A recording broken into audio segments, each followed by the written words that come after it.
Histopathology is a critical component of clinical diagnosis. Based on the appearance of a biopsy sample under a microscope, a pathologist determines whether the patient has a disease. Our project, named InCyte, has the goal of enhancing the accuracy and accessibility of histopathology-based diagnoses. Current pathology is unable to keep up with the patient demand. There are too few pathologists and they are overburdened. This reduces accessibility and accuracy. It is clear that we need new means of pathology analyses. A promising way forward is through the use of AI-based classifiers. This does not seem too difficult. We can simply take a deep network and train it on many pathology images. Regrettably, the problem is not quite so simple.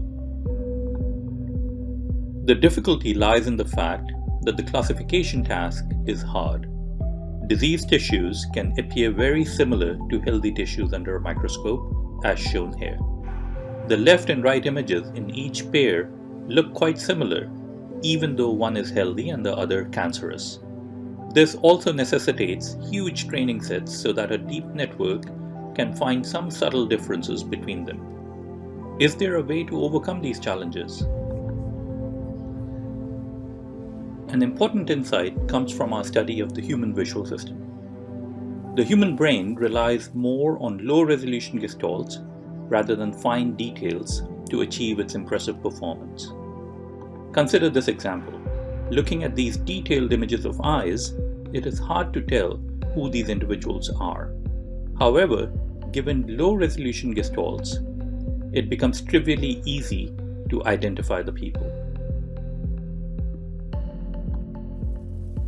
Thus, dispensing with details in favor of low-resolution information can actually yield better performance. This idea may have great relevance for histopathology.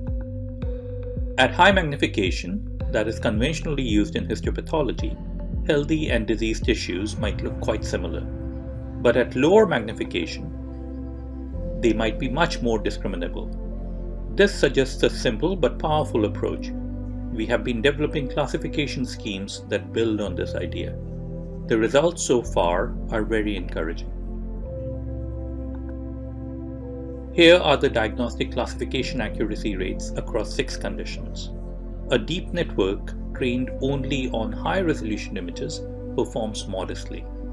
Very interestingly, if one trains a new classifier on lower magnification data, the performance actually registers a significant increase for most of the conditions. These data bear out our hypothesis that we may be able to significantly boost classification performance by considering regimes of image information different from conventional ones. Support from JClinic has helped us develop an appreciation for the pressing needs in the domain of histopathology and has also allowed us to take important first steps towards developing powerful classification approaches that can underpin automated diagnostic systems. We are keen to further develop this work by incorporating additional insights from how human pathologists perform diagnoses and also including more data sets to assess the robustness and reliability of our classification systems. We are convinced that this project can have a major impact on the accessibility and accuracy of pathology diagnoses all over the world.